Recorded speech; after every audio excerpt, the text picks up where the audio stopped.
semuanya, selamat datang di podcast Tom bersama dengan aku Natasha Rahayu, dan di sini aku juga sudah ditemani oleh salah satu alumni SMA Negeri 1 Kerapat yang mungkin teman-teman setelah lihat nih udah bisa tahu nih dari univ mana, ya udah kelihatan banget dari alma maternya. Mungkin langsung kita sapa aja ya. Halo Dia, apa kabar? Halo Kak, alhamdulillah baik. Oke, mungkin teman-teman di sini kan belum pada kenal dia nih.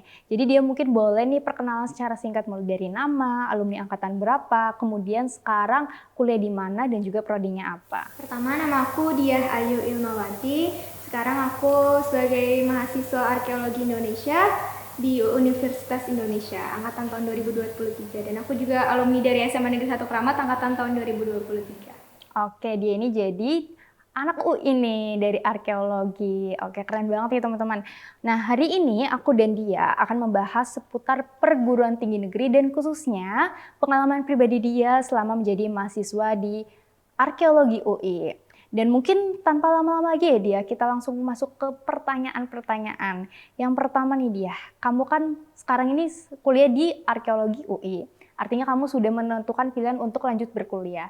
Menurut kamu kuliah itu penting nggak sih? Untuk menggapai cita-cita aku, menurut aku kuliah itu penting ya, karena untuk sampai ke cita-cita aku harus ngelaluin kuliah dulu kan. Oke, jadi menurut dia ini kuliah ini penting. Jadi mungkin menurut dia ini kuliah ini sebagai suatu tahapan untuk menunjang kegiatan karirnya, betul kan? Untuk masuk ke dalam jenjang karir. Nah, untuk dia sendiri nih, kenapa sih milih PTN? Padahal ada perguruan tinggi swasta, kemudian ada kedinasan, tapi kenapa dia ini menjatuhkan pilihan ke PTN nih? Balik lagi ke cita-cita aku. Jadi di sini aku tuh pengen jadi seorang arkeolog, yang artinya aku harus sekolah jurusan arkeologi yang di Indonesia itu masih cukup jarang ya. Jadi yang aku tahu di Indonesia itu untuk jurusan arkeologi cuman ada di beberapa PTN yang emang lokasinya jauh juga kan. Ada UI, ada UGM, Udayana di Bali juga. Jadi dari orang tua aku juga nih ngasih restunya kebetulan di UI karena lokasinya yang masih di Pulau Jawa kan. Jadi mereka nggak terlalu yang was-was juga. Terus apa ya, untuk kita kan juga pasti ngelihat peluang juga kan, kira-kira kita sanggupnya di mana gitu juga sih. Oke, tadi kan sempat di-mention nih sama dia kalau misalkan jurusan arkeologi ini belum banyak orang tahu dan cuma ada di beberapa perguruan tinggi. Nah, dia boleh ceritain nih arkeologi ini tentang apa aja sih? Oke, kalau secara dasar ya, arkeologi ini adalah ilmu pengetahuan yang mempelajari tentang kebudayaan manusia masa lampau melalui tinggalan materinya. Jadi kayak kita meneliti suatu benda untuk kita temukan sejarahnya gitu loh. Jadi dan emang di Indonesia ini masih cukup jarang juga ya diketahui karena nggak banyak juga prodi-prodi arkeologi di PTN Indonesia. Untuk dia sendiri pada saat SMA itu dia jurusan apa? IPA kah atau IPS? Aku IPA. IPA, berarti linjur ya? Iya. Nah, kenapa dia memutuskan untuk linjur? Awalnya aku masih terpaku sama aku IPA, berarti setelah lulus dari sini aku harus ambil jurusan yang saintek, aku harus masuk saintek, entah itu kimia, biologi dan semacamnya gitu kan. Waktu aku juga sempat ikut SNBP juga kan, dan aku juga ambil dua-duanya tuh saintek. Tapi sering berjalannya waktu nih, aku tuh akhirnya sadar bahwa prodi yang aku pilih tuh harus sesuai sama apa yang aku suka, apa yang minat aku gitu. Mau aku jurusannya IPA atau IPS, kalau kita emang minat, kalau kita emang mau belajar, kalau kita emang menikmati proses belajar hal-hal itu, menurut aku itu bisa dijadikan pilihan kan untuk kita lanjut belajar gitu, untuk kita lanjut ke kuliah, dan pilihan aku jatuh ke arkeologi. Oke, jadi menurut dia arkeologi tuh udah pas banget nih buat diri dia gitu. Sesuai dengan minat dan bakatnya juga. Tadi kan dia kan bilang kalau dia ini linjur ya dari IPA ya. Ada nggak sih kesulitan tersendiri yang dialami oleh dia selama mengikuti perkuliahan ini? Oke, kalau untuk kesulitan, aku percaya kalau semua prodi itu pasti punya kesulitannya masing-masing. Mau yang linjur, mau yang nggak linjur, semuanya tuh pasti susah. Apalagi ini kan masa-masa adaptasi ya, kita dari SMA ke kuliah itu kan semuanya beda banget ya Kak. Jadi semua pasti susah. Tapi kalau untuk aku sendiri, karena aku linjur, jadi aku lebih banyak berusaha untuk belajar gitu tentang hal yang emang aku mau pelajari di sini. Apa sih aku tuh belajar arkeologi tuh mau apa, mau tahu apa, mau belajar apa. Di situ aku lebih banyak cari-cari tahu lagi, lebih banyak belajar lagi, baca-baca buku, terus juga ngobrol sama orang-orang yang emang basicnya di arkeologi gitu kayak cutting atau dosen itu membantu banget buat aku. Kalau untuk sebelum aku akhirnya masuk UNIF juga aku udah baca-baca buku tentang arkeologi, tentang sejarah juga, dan kebetulan papaku kan juga suka arkeologi, tertarik sama sejarah. Jadi alhamdulillah ada temen ngobrol gitu loh, ada Dan sebenarnya dari backgroundnya dia juga sudah ada ya iya, sudah ada yang minatnya di arkeologi gitu. jadi aku dari dulu emang ada minat meskipun aku nggak pernah kepikiran kalau aku bakalan beneran masuk ke arkeologi. Jadi itu membantu banget sih, kayak apa yang papaku suka juga ngebantu aku untuk kayak baca buku ini, coba baca ini, coba kita kesini yuk lihat ini, lihat itu gitu. Oke, jadi seru nih ya, ada temen diskusi gitu kan ya. Oke, kenapa sih dia menjatuhkan pilihan di UI? Dan kenapa arkeologi? Dan kalau boleh tahu nih, dia ada tips and trick nggak selama mengikuti proses seleksi masuk perguruan tinggi ini? Oke. Yang pertama, kenapa arkeologi? Balik lagi karena sesuai sama minat aku ternyata. Yang kedua, kenapa di UI? Karena jarang kan itu PTN yang ada arkeologi, dan emang dapat restu dari orang tuanya itu di UI, karena selain UI itu semuanya jauh. Jadi mereka juga masih khawatir kalau aku jauh kan nggak tenang juga gitu.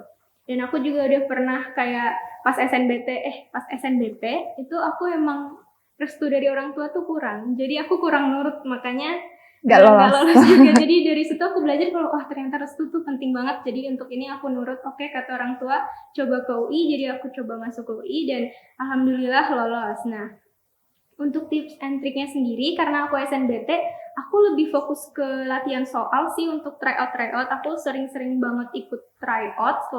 Setelah itu kita ulik nih soal-soal di tryout ini, kayak yang kita masih kurang paham atau sebagainya. Pokoknya supaya kita tuh bisa akrab sama jenis-jenis soalnya gitu.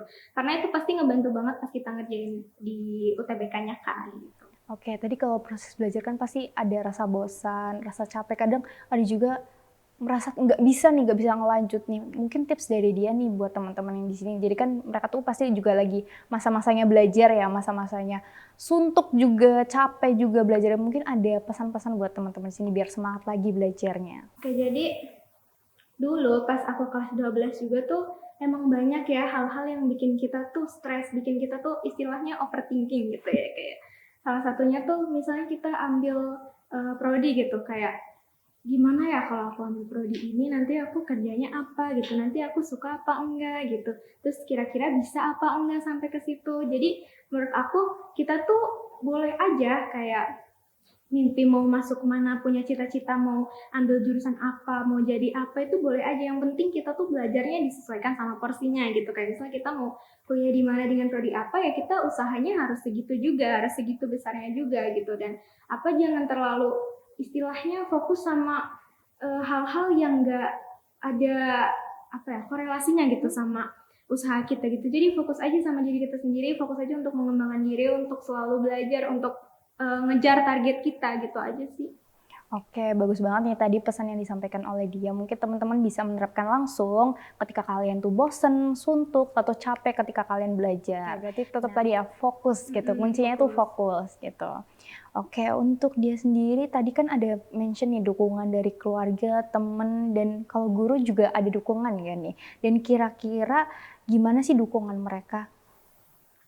Kalau dari keluarga aku sendiri, aku beruntung banget karena keluarga aku tuh tipe yang mau diskusi. Jadi mereka tuh selalu jelasin ke aku, mereka tuh maunya aku tuh A, B, C, D, biar aku bisa A, B, C, D gitu. Tapi mereka juga mau dengerin aku gitu. Aku tuh maunya apa, kenapa mau ke situ, kenapa gitu.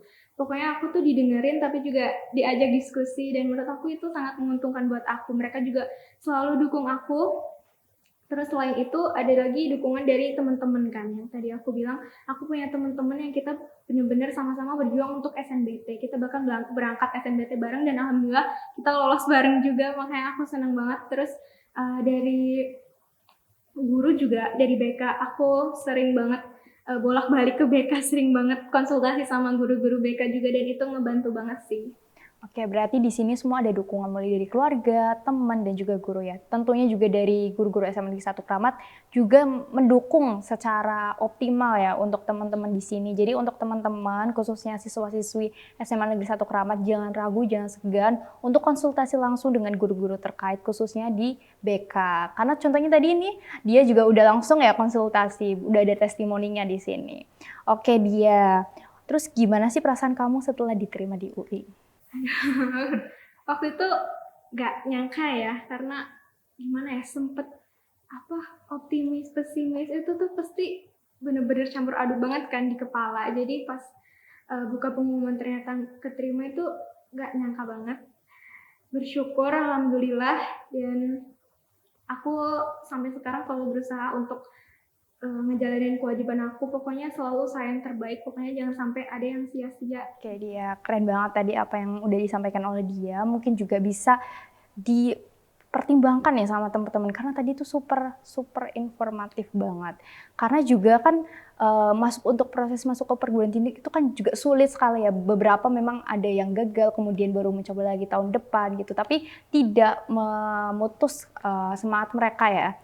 Kita harus tetap semangat, tetap berjuang, karena apapun yang kita perjuangkan pasti ada hasilnya kan. Seperti tadi dia tuh untuk mendapatkan ini dia harus berjuang segini kayak gitu teman-teman. Nah, untuk Kenny yang terakhir nih, dia bisa nggak kasih nih kesan dan pesan untuk kegiatan Training of Motivation 2024?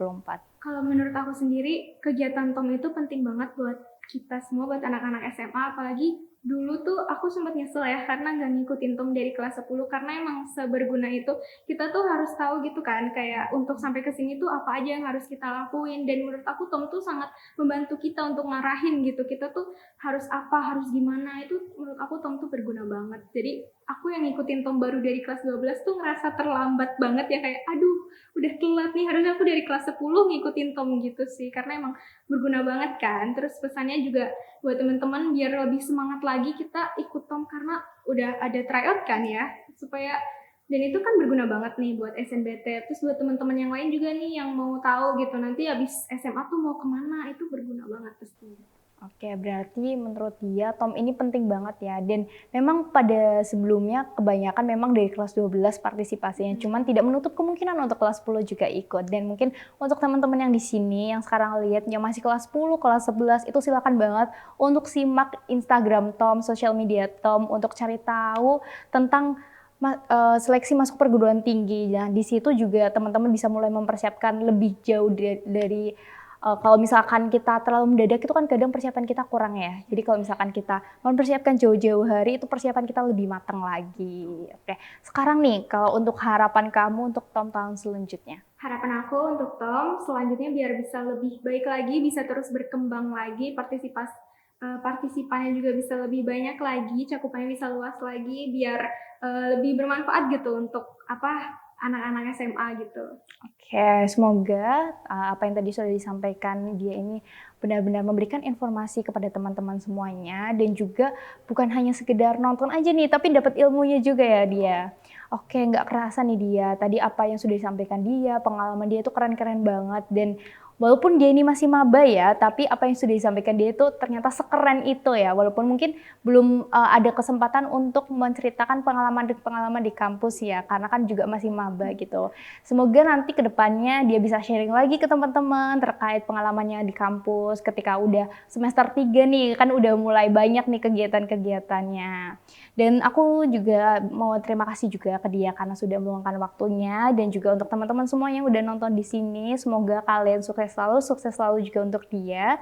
Terima kasih semuanya sudah menonton podcast ini sampai akhir, dan apabila ada yang ingin ditanyakan ke dia juga, mungkin bisa langsung tulis saja di kolom komentar, nanti juga akan langsung dijawab oleh penanggung jawab Training of Motivation. Nah, kita udah sampai nih di penghujung acara gitu, di episode hari ini. Jadi mungkin kita pamitan dulu ya. Sampai jumpa teman-teman semuanya di episode selanjutnya. Bye!